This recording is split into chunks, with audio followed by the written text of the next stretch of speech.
I've uncovered some stats that will make you rethink your Game Week 15 captain, and you won't see them anywhere else. The decision is not as straightforward as most people assume this game week. First up on the shortlist is Palmer against an injured Spurs defence away from home. Haaland's got a decent fixture as well, that's against Palace away. And Salah faces Everton away, which is not an easy fixture from an attacking perspective right now. Make sure you stay tuned to find out why. Whilst I say that, the form that Salah's in is so difficult to ignore. He's on fire. If you look at these non-penalty return points per 90 minutes, he's quite far ahead of Palmer and very far ahead of Haaland, who's actually now underperforming his underlying stats. That's not something that we'd expect off such a clinical player. It's Palmer who's got the most promising underlying stats, and I always say that they're better at projecting the future return points than the actual return points themselves. But of course, Salah's form does play into it a little bit. His confidence is very high at the minute, but I would expect Palmer's confidence to be quite high right now as well. He has returned in the past couple of matches, he's been scoring. As for Haaland, yeah, he got an assist in the last match, but he has run dry quite recently. It is unsustainable for Salah to keep up this big overperformance.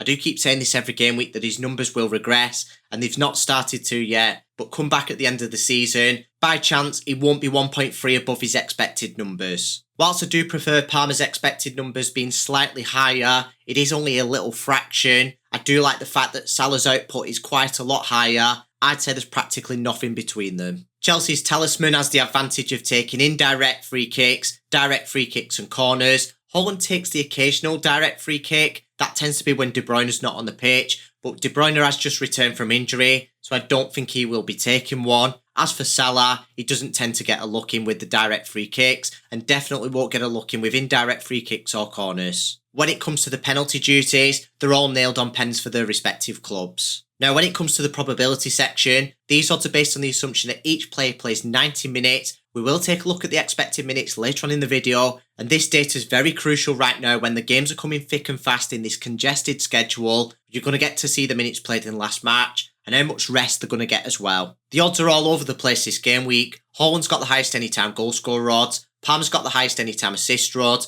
but it's Haaland who's just about got the highest anytime return odds and the lowest chance of blanking. That's subjective to all three players playing 90 minutes, which I highly doubt will happen. You could argue that Haaland's got the best odds because he's got the best chance of success. You could argue that Palmer's got the best odds, he gets an additional point for every goal scored, and he's got the second highest anytime return odds. But I'd argue that Salah's got the best odds because he also gets an additional point for every goal scored. He's only 1% behind Palmer on the anytime return odds, and his odds are weighted more towards goals. It's the Egyptian who's got the highest points projection this game week on Fantasy Football Fix with 7.1. It's quite a margin above the other two players. It's extremely tight on FPL Review though. He does edge it on there with 6.5, but he's only just ahead of the other two players. In summary, it does top both data models. This next part is absolutely crucial. You don't want to miss a beat. If I just seen these stats on the screen and didn't do any additional digging and compared it with the data that I've already seen on Salah, I think he'd be the clear-cut best captain, and I think most people will do that. But I'm going to keep digging because the Spurs numbers are misleading and the Everton numbers are very misleading. So mid-September, when Branthwaite was injured,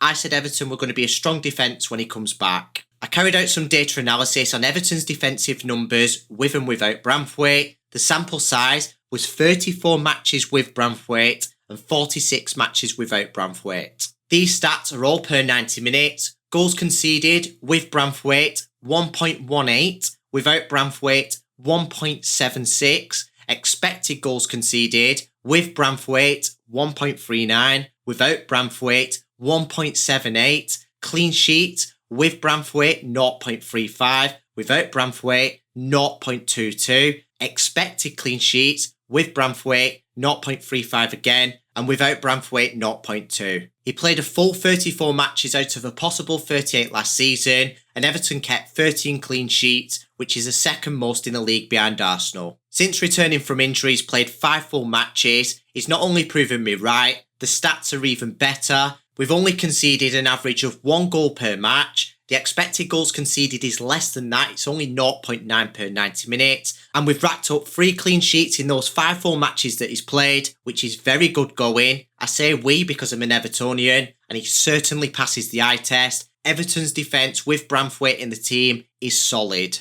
As for Spurs, they've not yet played in Game Week 14, and they've not had the press conference for Game Week 15. I'm recording this video early so you can watch it. But if the defensive injuries are still there, Vicario's definitely out, Van de Ven looks like he's probably going to be out, and Romero might even be out as well, I'm not sure yet. If all three of those players are out, that is a very weak defence, and before the injuries, the Spurs' defensive numbers were pretty strong. They account for a lot of the figures what you see on the screen, so without those players in the team, they're a lot weaker. If Van de Ven doesn't have a speedy recovery, and Romero's not nailed on to start, I'd say Palmer's got the easiest fixture in Game Week 15 out of these three players. Then I'd say Haaland against Palace, because their defensive numbers aren't too good either. Then I'd say Everton is actually quite a difficult fixture from an attacking perspective, unless Branthwaite somehow gets injured. Whilst we're on the topic of defences, Salah and Palmer have the clean sheet point potential. Salah's got the benefit with Liverpool, who have the highest clean sheet odds this game week with 42%.